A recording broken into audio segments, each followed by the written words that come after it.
আপনারা যদি ঠিকভাবে দেখেন, আমি কয়েকবার একটা কথা বলতে পারি।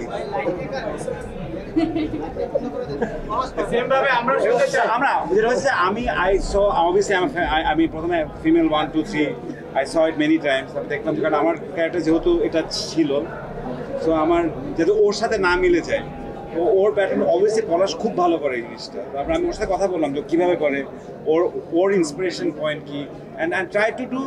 আমি জানি না কতটা সাকসেস হচ্ছে ওর, মানে স্পিচ প্যাটার্ন, মানুষের স্ট্যামারিং অনেক রকম হয়, আমারটা যাতে ওর মতো না হয়। এবং ওটা আমি was very careful about that, যে আমার প্যাটার্ন অফ স্ট্যামারিং, আমি কোথায় তোতলাচ্ছি, পলাশ কোথায় তোতলাচ্ছি, কীভাবে তোতলাচ্ছি, এটা যাতে একটু পৃথক হয়, সেটা আমরা এটা অ্যাকচুয়ালি অমির লট অফ ইজ অমিস ক্রেডিট, বাট আমি আর পলাশ আমরা এটার বিষয়ে আমরা একটু মনোযোগ দেওয়ার চেষ্টা করি। শুটিং এর আগে ইরেশ ভাইয়ের সাথে যতবারই আমার কথা হইতো বা যত হোয়াটসঅ্যাপে যত ভয়েস টেক্সটিং হইতো, সবগুলো কিন্তু আমরা ক্যারেক্টারে থেকেই করতাম।